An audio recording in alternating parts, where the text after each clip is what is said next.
প্রতিদিনের পত্রিকা, TV news এবং বর্তমান সরকারের অ্যাক্টিভিটিস দেখে মনে হয় যে এদেশে খুব কাছাকাছি সময় কোনো নির্বাচন হওয়ার সুযোগ নেই। তার উদাহরণগুলো, আলামতগুলো একদম স্পষ্ট, যে কেউ বুঝতে পারবে। প্রথম আলামত হচ্ছে এই এনসিপি নামক অনিবন্ধিত দলটি, তারা বিভিন্ন জায়গায় জনসভা করছে এবং সিনিয়র নেতাদের সম্পর্কে বাজে মন্তব্য করছে এবং সেগুলো নিয়ে দেশে একটি অরাজকতা সৃষ্টি হচ্ছে। তারা ভাবছে যে এই অরাজকতা করে তারা পানি ঘোলা করে মাছ শিকার করবে।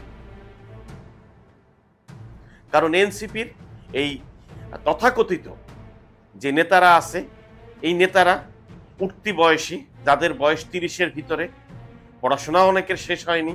তারা কি করছে? তারা যেটা করছে, তারা সচিবালয় যাচ্ছে, তারা থানায় যাচ্ছে, তারা যে কোনো সরকারি অফিসে যাচ্ছে, বিশেষ সুবিধা পাচ্ছে।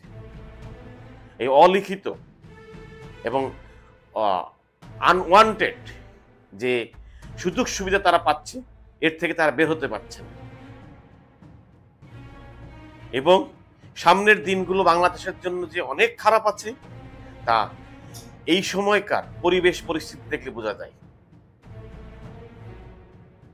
কারণ লাস্ট গোপালগঞ্জের ঘটনা, চকরিয়ার ঘটনা, এই ঘটনাগুলো আসলেই এনসিপিরা চাচ্ছে ঘোলা পানিতে মাছ শিকার করতে, এবং তারা যেভাবে আগাচ্ছে দেশকে অস্থিতিশীল করছে এবং প্রতিদিন কোনো না কোনো জায়গায় আন্দোলন হচ্ছে, বিভিন্ন সমস্যা তৈরি হচ্ছে, যে সমস্যা থেকে আমরা বের হতে পারছি।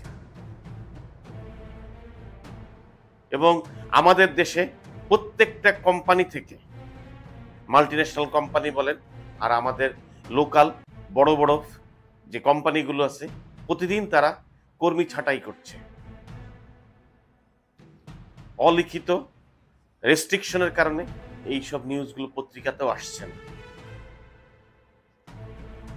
আসলে আমরা ফ্যাসিস্ট শেখ হাসিনা ছিল হচ্ছে সাগরের সমস্যার সাগর। সে আমাদের অনেক সমস্যা করতেন, আর উনি চলে গিয়ে এখন যেটা হয়েছে, আমরা সমস্যার মহাসমুদ্রে পড়েছি। কিভাবে এনসিপি থেকে মুক্তি পাবো, কিভাবে আমরা একটি নির্বাচিত সরকার দ্বারা আমাদের দেশ পরিচালিত হবে, এটা আসলে আমরা জানি না। আপনারা যদি জেনে থাকেন অবশ্যই কমেন্টসে জানাবেন।